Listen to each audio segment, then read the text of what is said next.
ಶ್ರೇಷ್ಠವೆಂಬ ಘೋಷಣೆಯು ಮೊಳಗಿತು. ನಿಸ್ವಾರ್ಥ ಸೇವೆಯಿಂದಲೇ 60 ವಸಂತ ಕಳೆಯಿತು.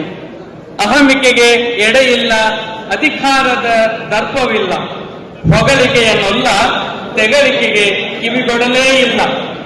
ಸರ್ವ ವಿಷಯವನ್ನು ಬಲ್ಲ, ಸಕಲ ಗೌರವಕ್ಕೆ ಸಲ್ಲ, ಶ್ರೀಮತಿ ಶೈಲಜಾರನ್ನಲ್ಲ, ನಮ್ಮಿ ಜಮಖಂಡಿಯ ದೇಸಿ ಬೆಲ್ಲ. ದಕ್ಷತೆ, ಪ್ರಾಮಾಣಿಕತೆ, ಕರ್ತವ್ಯ ಪ್ರಜ್ಞೆಗೆ ಸರಿಸಾಟಿ ಇಲ್ಲ.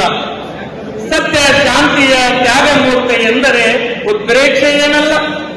ಕಾಯಕವೇ ಕೈಲಾಸವೆಂಬ ಬಸವ ತತ್ವದ ಪಾಲಕ, ಶಿಸ್ತು ಸರಳತೆಯಿಂದಲೇ ಬದುಕು ನಡೆಸಿದ ಸೇವಕ.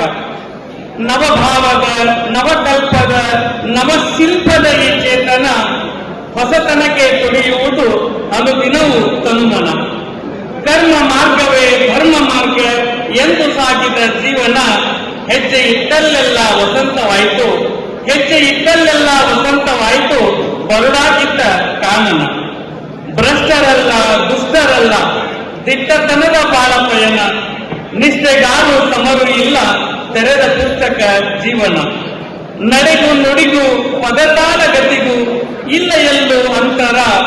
ಮಕ್ಕಳಲ್ಲೇ ದೈವ ಕಂಡವರು, ಮರೆಯುವುದೇ ಇಂತಹ ಸಾಕ್ಷರದ ಸಂತರ. ವೇಣು ಗ್ರಾಮಕ್ಕೆ ಬಂದರು, ಧೇನುವಾಗಿಯೇ ನಿಂದರು. ಜಾತ್ಯವನ್ನು ತೊರೆಯಿಸಿ ನವೋಲ್ಲಾಸವ ತಂದರು.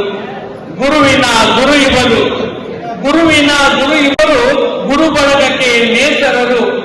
ಎಮ್ಮಯ ಉಸಿರಾಡದಿ ಹೆಸರಾದರು ಸಿಂಧೂರರು. ತುಂಗರದ ತಿಂಗಳನ್ನು ಬೆಳಗಾವಿಯ ನೇಸರರು. ಅರಗಿಲ್ಲದ ಬಂಗಾರ ನಮ್ಮಿ ಮುರುಗೇಂದ್ರನು. ಅವಕಾಶಕ್ಕಾಗಿ ಧನ್ಯವಾದಗಳು.